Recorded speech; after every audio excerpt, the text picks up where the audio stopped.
우리 옆 사람과 인사하겠습니다. 한번 손을 잡아 보실까요? 예. 하나님께서 당신을 만드셨습니다. 당신은 존귀한 사람입니다.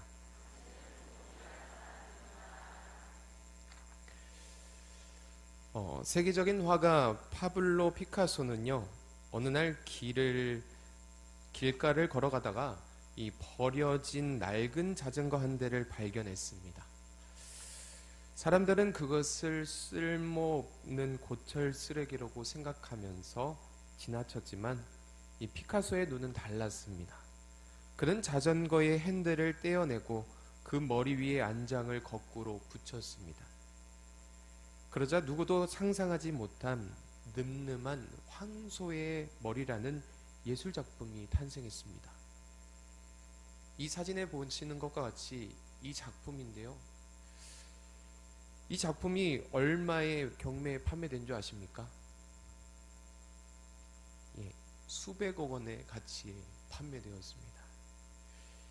성도 여러분, 우리는 자신의 존재를 설명하기 위해서 이런저런 관계로 설명을 하죠. 누군가의 아버지로서, 누군가의 친구로서, 내가 어디에 속해 있고, 내가 어떤 능력을 가지고 있고, 내가 무엇을 할 줄 알며, 내가 얼마나 가지고 있는지에 따라서 우리는 우리 자신을 설명합니다.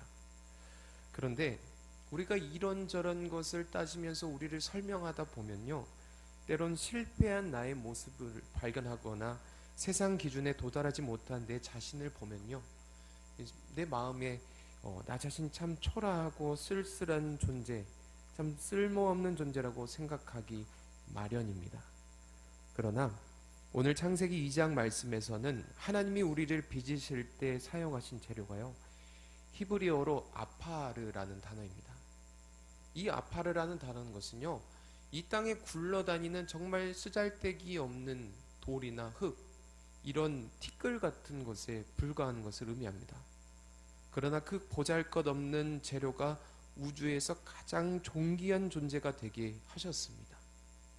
이처럼 아무리 하찮은 것일지라도 그것이 누구의 손에 들려졌으며 누구의 아이디어가 담겼느냐에 따라 전혀 다른 모습으로 인식될 수 있다는 것입니다. 오늘 우리는 우리의 가치가 우리 자신의 성분이나 능력에 있는 것이 아니라 우리를 빚으신 창조주 하나님의 손길에 있음을 깨달으시기 바랍니다. 오늘 앞서서 말씀해 보면 창세기 2장 4절 말씀에 이렇게 시작되고 있습니다. 이것이 천지가 창조될 때에 하늘과 땅의 내력이니 여호와 하나님이 땅과 하늘을 만드시던 날에. 여러분, 우리가 참 새해 많이 읽는 성경책이 있습니다. 어디죠? 창세기입니다. 그럼 그렇게 많이 읽은 창세기 1장과 2장의 차이가 무엇일까요? 자, 지금 빨리 찾아보십시오. 창세기 1장과 2장의 차이. 거기 보면요, 여러분, 1장에서는 하나님을 하나님으로만 표현을 합니다.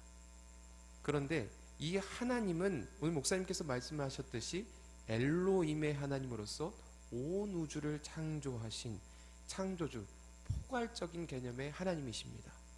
그런데 안식하셨다라는 내용을 마침으로 끝으로 해서 2장 4절이 시작되는 데 보면 처음으로 하나님을 여호와 하나님으로 시작해서 계속 여호와 하나님으로 표현을 합니다. 여러분, 여기서 사용된 여호와라는 단어를 찾아보면요, 야훼라는 의미를 가지고 있죠. 야훼란 영원하고 변함없으신 하나님, 하나님 당신을 나타내는 고유한 언어입니다. 그래서 여호와라는 칭호 앞에는 수식하는 관사가 붙지 않습니다. 이 히브리인들은요, 그 엘로힘이라는 단어는 쓰지만 그 여호와라고는 절대 표현하지 않습니다.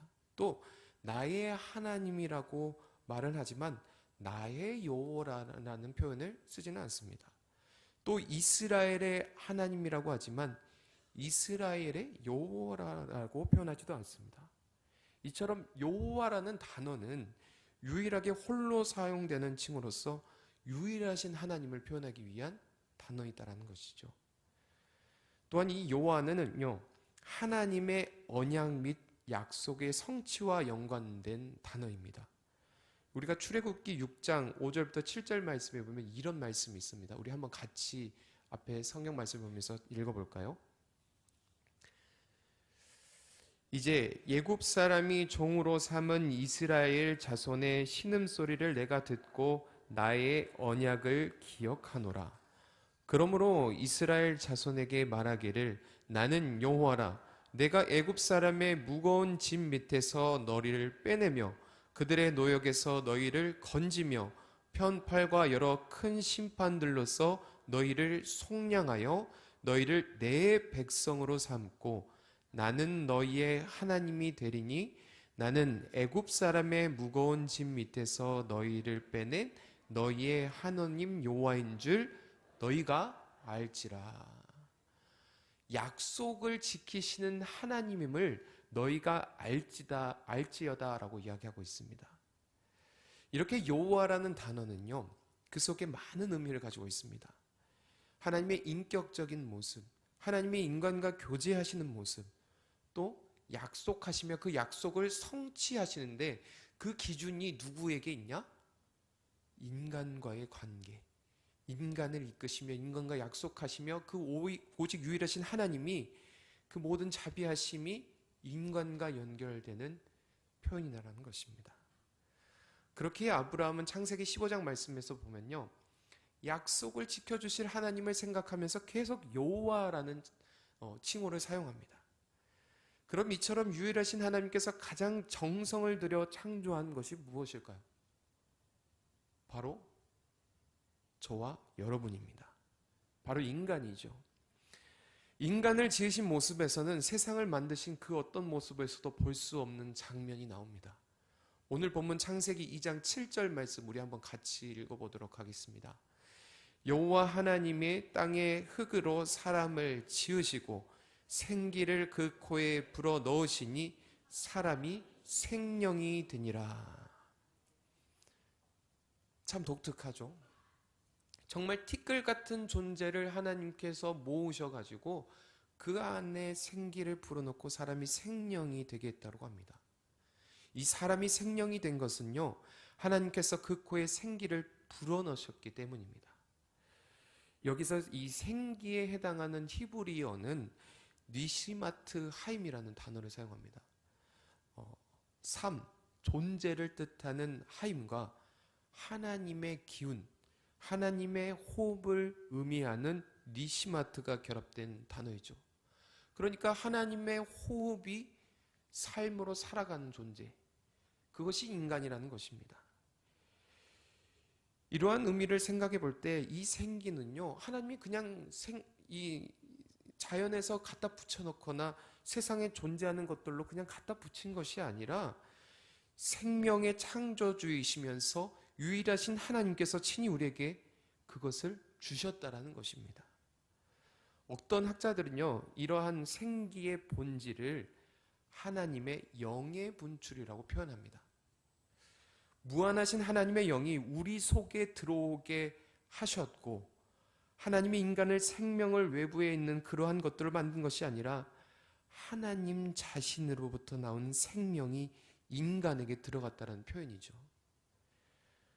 그렇게 우리 인간의 생명은 하나님께로부터 기원된 것입니다.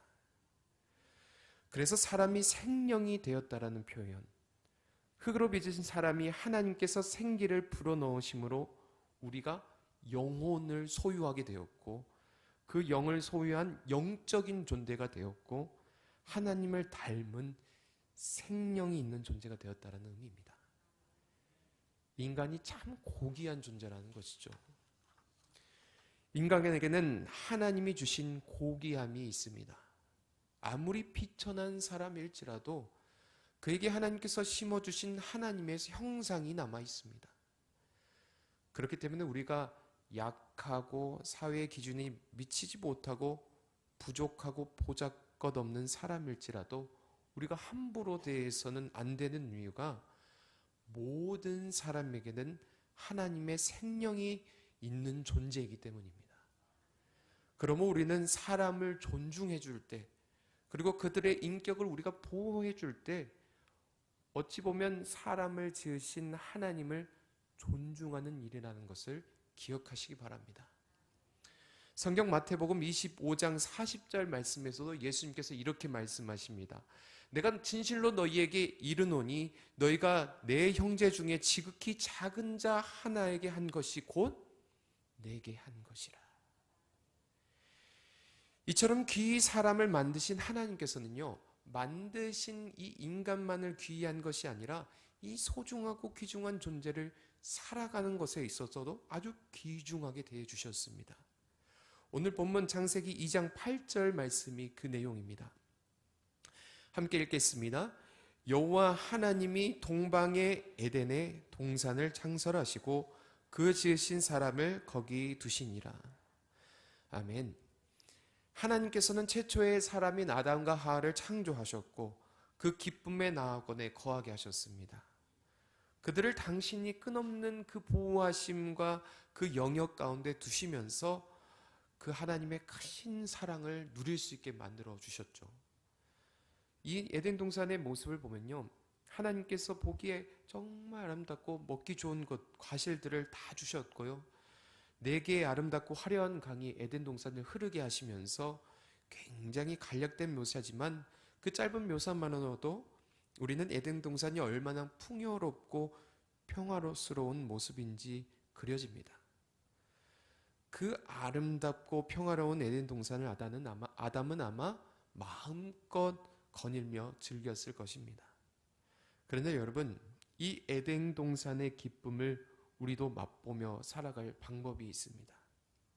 바로 창조주이신 하나님이 나를 만드셨다라는 사실을 깨닫고 하나님의 뜻에 따라 살아갈 때 누릴 수 있는 행복입니다.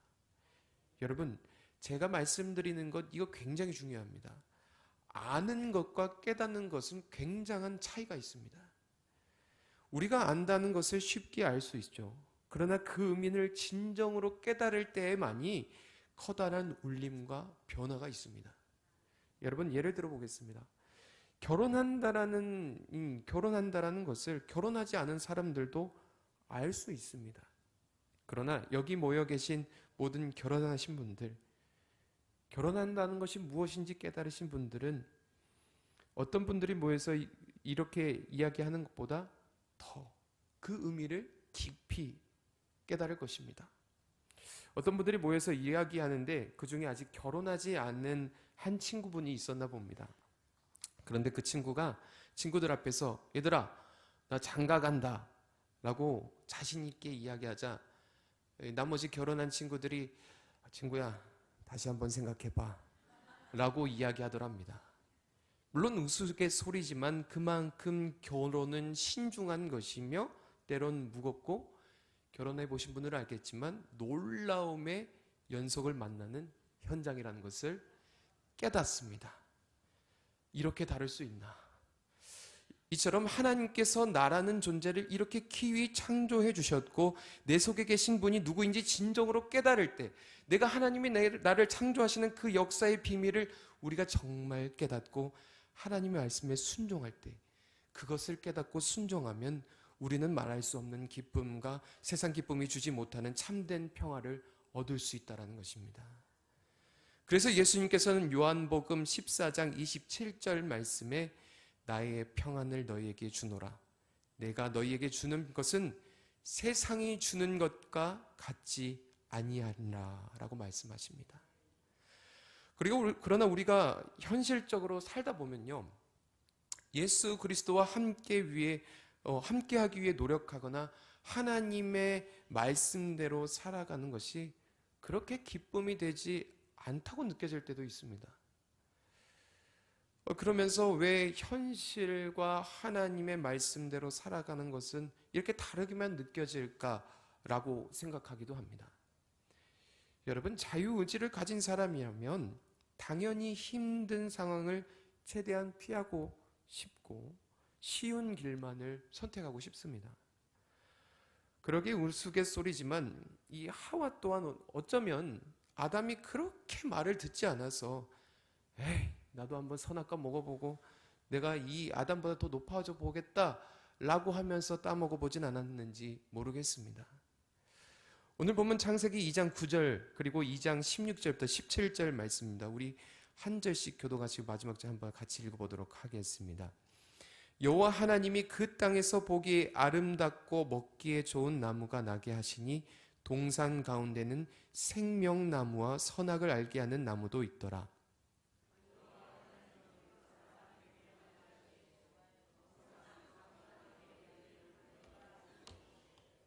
함께 읽겠습니다. 선악을 알게 하는 나무의 열매는 먹지 말라. 내가 먹는 날에는 반드시 죽으리라 하시니라. 아멘. 하나님의 말씀은 그렇죠. 우리가 용서해야 되고 우리가 나눠줘야 되고 사랑해야 됩니다. 그런데 정작 우리가 현실에서 만나는 사람은 어떻습니까? 쉽지 않죠. 예. 사랑을 하는 것, 내가 먼저 용서하는 것, 그건 정말 어려운 일들만 참 많은 사람들을 만나게 됩니다. 이것이 현실적인 우리의 삶이죠. 우리가 하나님의 말씀대로 살아간다는 것이 힘든 이유는 현실이 그렇게 보이지 않기 때문입니다. 우리 눈에 보이지 않기 때문이에요.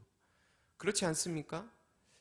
남편이 정말 말을 안 들어줄 때, 와이프가 참 나를 몰라줄 때, 또는 현실이 치열하고 힘든데, 지금 당장 괴롭고 힘든데 하나님의 말씀을 지키며 살아간다는 것이 여간 쉬운 일이 아닙니다. 세상적으로 생각하면, 세상적으로 선택하면 쉽고 빠르고 편하게 할 수 있는 방법들이 여러 보입니다. 내 것 쟁취하고 용서하지 않고 남편이 등산 가자고 할 때 그냥 등산 가주고 그러면 싸울 일이 없어 보입니다. 어떤 분이 그러시더라고요. 자기는 정말 힘든 삶을 살아왔다고, 너무 고통스러운 삶을 살아와서 내가 이 세상에서 어떻게 해서든 최선을 다하며 치열하게 살아갈 수밖에 없었다라고. 그런데 예수님을 믿고 나서 예수님을 따라가다 보니까 내가 그렇게 치열하게 하는 것들 하나님께서 막으시고 아무것도 하지 말라는 뜻이 하나님의 말씀이었다라는 것입니다. 얼마나 막막하고 답답하겠습니까? 이처럼 현실에서 하나님의 말씀에 순종한다는 것이 쉽지 않을 때가 우리는 덜어 있습니다. 어떤 사람들은 정말 사마리아 여인처럼 상처받고 손가락질 받고 사회에서 매장될 정도로 힘든 순간을 겪으면서 살아가는데 쉽겠습니까? 하나님 말씀보다는 당장 내가 힘든데 피하는 것이 답이라고 판단할 수밖에 없습니다. 또 어떤 분들은 이룬 것이 참 많아요. 그 모든 것을 내려놓고 나를 따르고 말씀하시면 어떻게 하시겠습니까?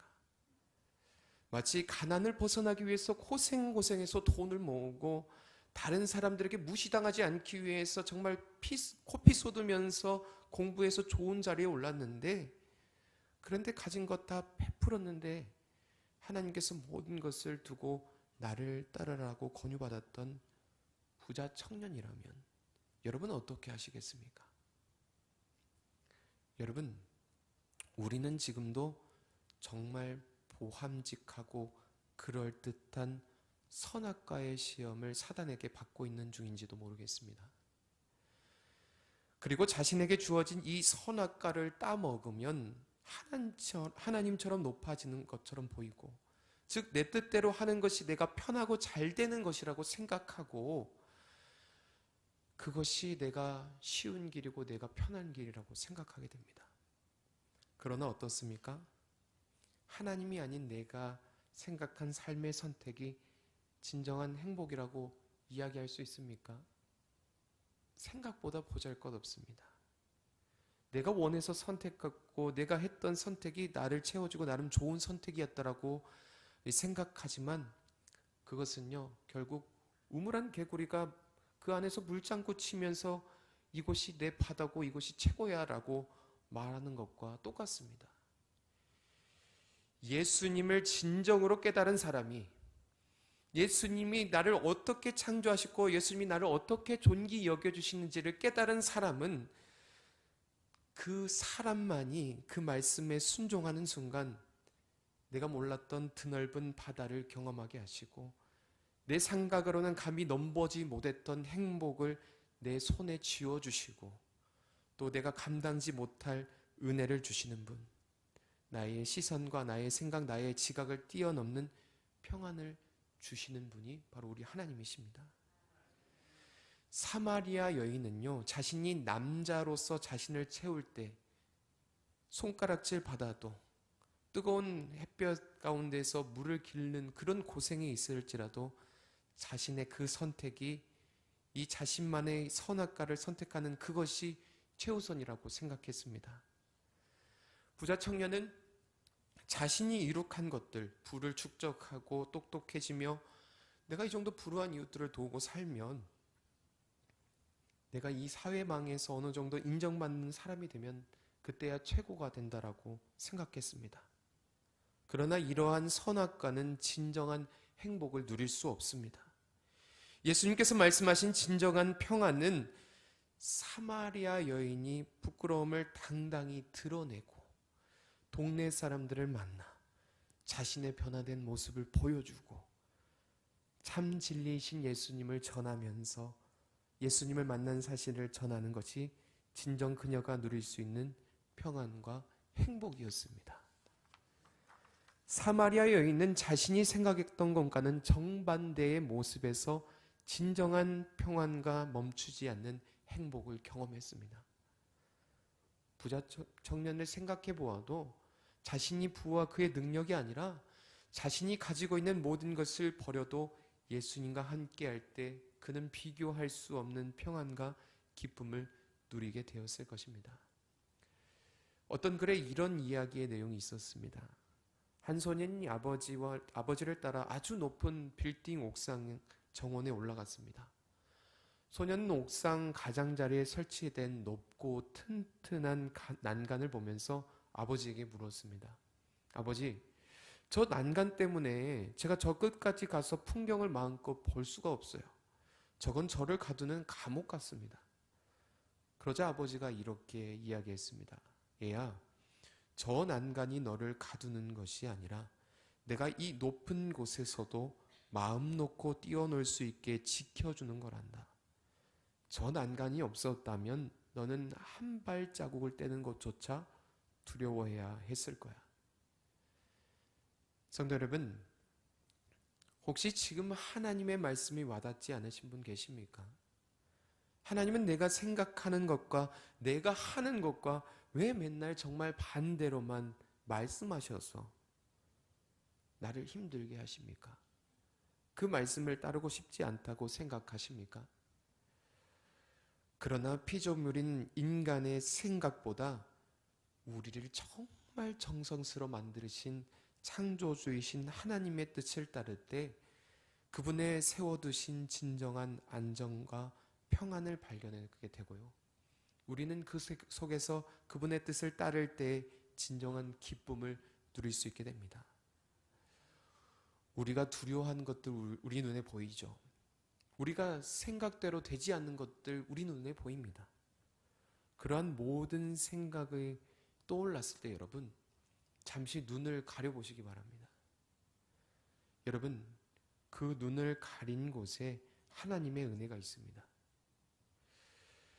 바울이 예수님을 믿는 사람을 붙잡으려고 혈안이 되어서 두 눈을 또렷이 뜨고 전진해 나아갈 때 그는 심판대를 통해 불구덩이에 들어갈 존재였습니다.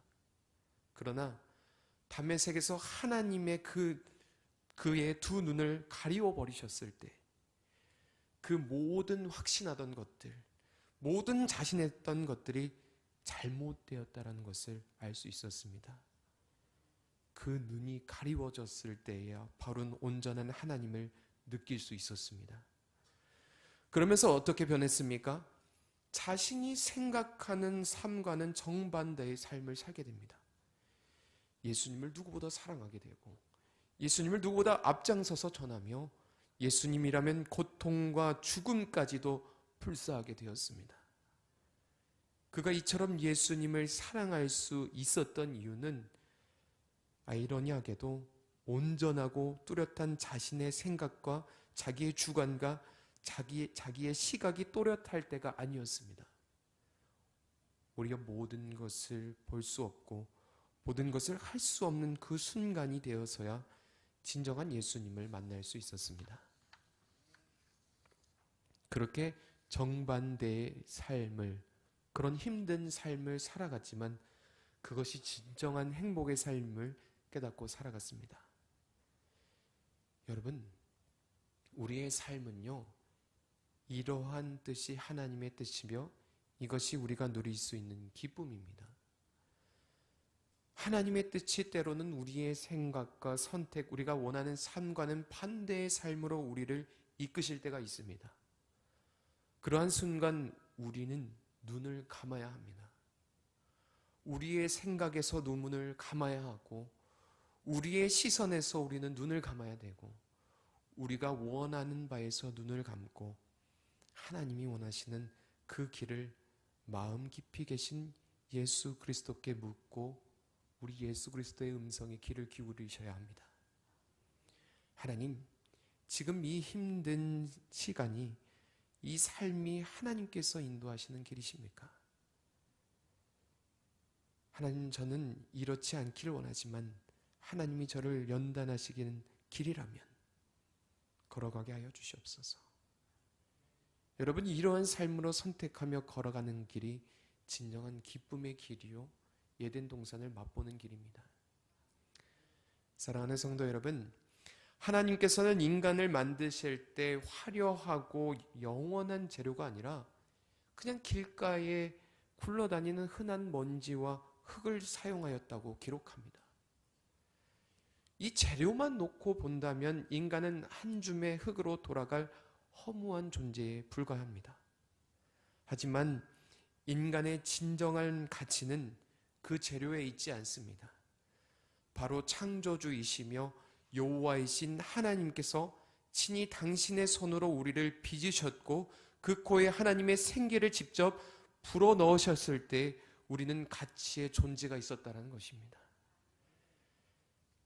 쓰레기 같던 고철이 피카소의 손에서 걸작이 되었듯이 아무 가치 없던 흙덩이는 창조주이신 하나님의 생기를 입는 순간 우주에서 가장 귀한 생명이 되었습니다.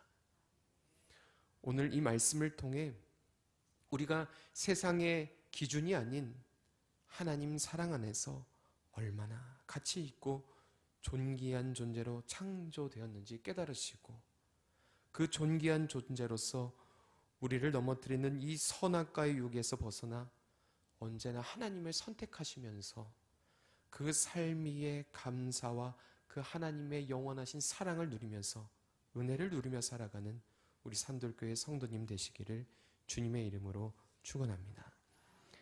기도하겠습니다. 온 만물의 창조주이신 하나님 아버지, 우리에게 여호와 하나님으로 찾아오셔서 우리 한 사람 한 사람과 교제하시고 우리에게 약속하여 주셔서 당신의 기이한 은혜를 베풀어 주시니 감사합니다. 때로 우리가 생각하기에 하나님의 뜻이 맞지 않다 생각하고 우리의 삶에서 그리스도를 부정하고 살았던 연약한 모습들이 있었다면 이제는 하나님만 바라보며 살아가게 하여 주시옵소서. 이제는 우리가 하나님의 신비하신 창조, 그 사랑의 창조주의 결과물로서 당신의 사랑에 순종하여 우리의 눈을 감고 깊이 묵상하며 나아가길 원합니다. 하나님, 우리에게 길과 진리 되신 당신의 길을 걸어갈 힘과 용기와 기쁨을 허락하여 주시옵소서. 이 모든 말씀 예수 그리스도의 이름으로 기도드립니다. 아멘.